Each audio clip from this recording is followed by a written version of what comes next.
In the dusty frontier town of Willow Creek, Montana, where the wind howled like a lonely wolf across the endless plains, Eleanor Hayes stepped off the creaking stagecoach with a heart heavier than her worn-out valise. She was 25, with auburn hair tied in a simple bun and eyes the color of storm clouds, carrying the weight of rejection from a world that had deemed her unmarriageable back in Boston. Born with a limp from a childhood accident, she'd answered an advertisement for a mail-order bride, hoping the vast American West would see past her flaws. But as she scanned the empty platform, no one waited for her, no rancher with a kind smile, no promise of a new life. The sun dipped low, casting long shadows, and Eleanor whispered to herself, "No one wants a broken bride." Little did she know, fate had scripted a twist far grander than her despair. If this tale of heartache, redemption, and unexpected love tugs at your soul, like the epic sagas of pioneers that built America and the resilient spirits that echo in Britain's storied tales, hit that subscribe button now. Join thousands across the USA and UK who crave stories that twist your heart and lift your spirit. Subscribe today and never miss a whisper of wonder. Eleanor clutched her faded blue dress, the one she'd sewn herself from scraps, as the stagecoach driver tipped his hat and drove away in a cloud of dust. The town was a scatter of wooden buildings, a saloon with swinging doors, a general store advertising canned goods and hope, a sheriff's office with a star gleaming dully in the fading light. She had corresponded with a man named Thomas Blackwood, a widower with a ranch 10 miles out, who sought a wife to tend his home and perhaps mend his broken heart. His letters were curt but honest, "Need a sturdy woman.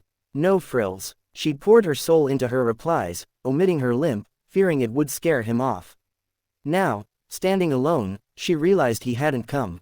Tears stung her eyes as she limped toward the boarding house, each step a reminder of her perceived inadequacy. The proprietress, a stout woman named Mrs. Hargrove with a face like weathered leather, eyed her suspiciously. "You the mail-order gal, Blackwood's?" "He ain't showed. Word is, he changed his mind when folks whispered 'bout your condition."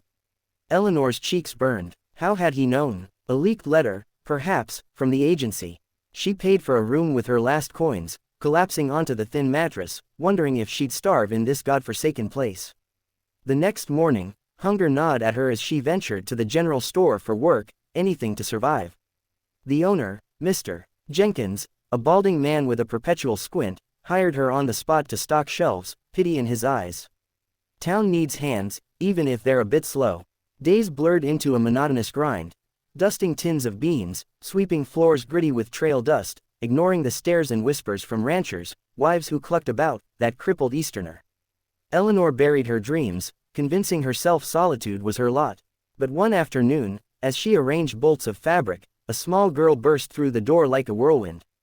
No more than 7, with tangled blonde curls and freckles like scattered stars, she wore a patched dress and boots too big for her feet.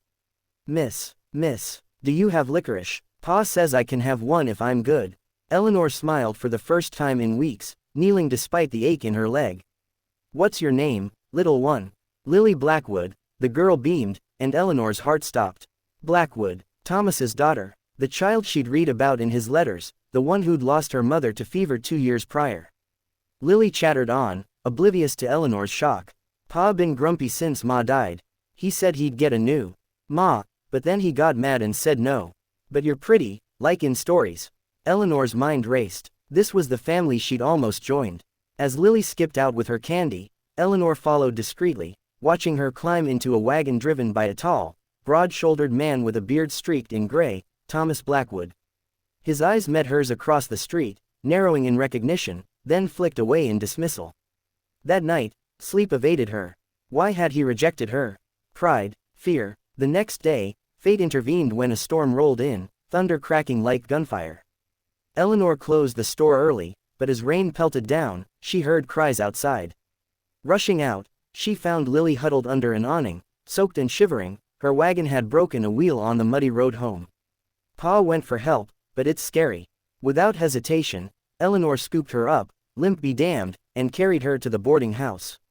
Mrs. Hargrove grumbled but provided dry clothes and hot soup. As Lily warmed by the fire, she looked up with wide eyes. "You're nice. Pa says no one wants us 'cause we're sad. But, can you be my mommy?" The whisper shattered Eleanor's walls. Tears welled as she hugged the child, a surge of maternal longing she'd never known. "Oh, sweetheart," but twists loomed. Thomas arrived hours later, drenched and furious, bursting in like the storm itself.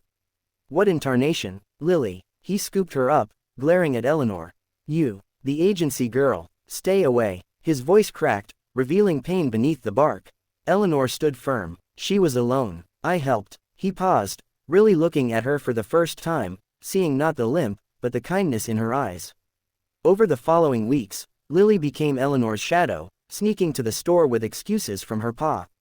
Thomas watched from afar, his resolve cracking. One evening, he appeared at the boarding house, hat in hand. "Lily won't stop talkin' 'bout you. Reckon I was wrong. 'Bout your walk. My wife had a weak heart. I feared losin' again." Eleanor forgave, her heart opening like a prairie flower. They married quietly in the town chapel, the ceremony simple yet profound.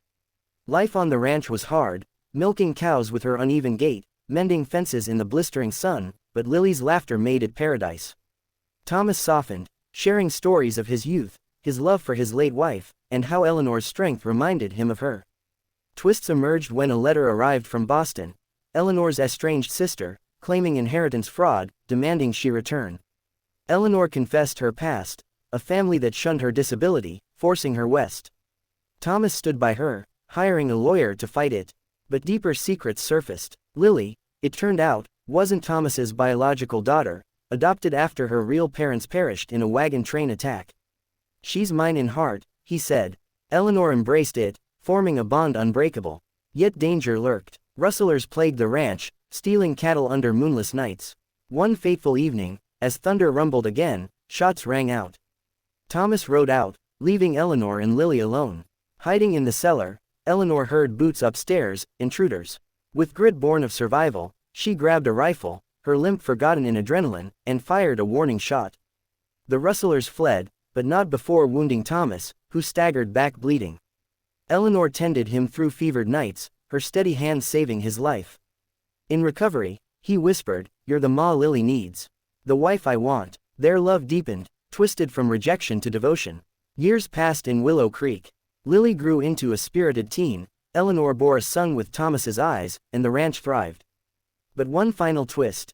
A stranger arrived, claiming to be Lily's uncle, with papers proving blood ties, demanding custody for a hidden fortune from her parents' estate. Heartbreak ensued. Court battles, tears, revelations. Eleanor uncovered the uncle was a con man, forging documents. With clever sleuthing, using her Boston connections, she exposed him, saving their family. In the end, as snow blanketed the plains, Eleanor stood with her loved ones, whispering to Lily, now a young woman, "I was unwanted once. But you made me wanted." The little girl's whisper had scripted their destiny. A tale of twists, from despair to enduring love, proving that broken paths lead to the strongest homes.